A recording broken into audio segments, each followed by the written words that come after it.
ناظرین اکرام، السلام علیکم ورحمۃ اللہ وبرکاتہ۔ ہمارے یوٹیوب چینل اردو حدیث میں آپ سب کا استقبال ہے۔ آج ہم سیرت نبی کی دوسری قسط میں بات کریں گے دعوت و تبلیغ میں آزمائش کے اوپر۔ حمد صلی علی رسول الکریم، رب اشرح لی صدری ویسر لی امری واحلل عقدۃ من لسانی یفقہوا قولی، اما بعد۔ مکہ میں اسلام کی دعوت دیتے اللہ کے رسول حضرت محمد صلی اللہ علیہ وسلم کو 10 سال ہو گئے تھے۔ بہت کم لوگوں نے اسلام قبول کیا تھا۔ جن لوگوں نے اسلام قبول کیا ان پر مکہ والے ظلم کر رہے تھے تاکہ وہ اپنے دین سے پھر جائے، اپنے باپ دادا کے دین کو اپنائے، شرک و بدعت میں واپس لوٹ آئے۔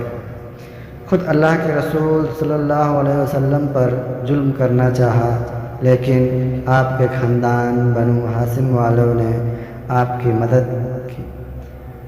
مدد کو کھڑے ہو گئے۔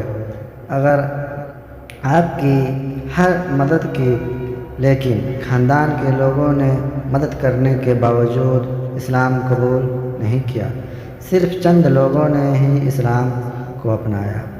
رسول اللہ صلی اللہ علیہ وسلم کی حالت کو قرآن سورہ الکہف آیت نمبر 6 میں یوں بیان کیا گیا ہے: شاید آپ ان کے پیچھے اس افسوس میں اپنی جان جوخم میں ڈال لیں گے کہ وہ اس بات پر یعنی اس قرآن پر ایمان نہیں لاتے۔ نبوت کے 10ویں سال آپ کے ساتھ 2 بڑے حادثے پیش آئے۔ ایک رمضان 10 نبوی میں آپ کی غمگسار رفیق حیات ام المؤمنین حضرت خدیجہ رضی اللہ عنہا کا انتقال ہو گیا۔ دوسرے آپ کے چچا حضرت ابو طالب کا بھی انتقال ہو گیا۔ مکہ والوں کی تکلیفوں کے مقابلے میں ظاہری طور پر آپ کو سہارا دینے والے اور دلداری کرنے والے یہی دونوں تھے۔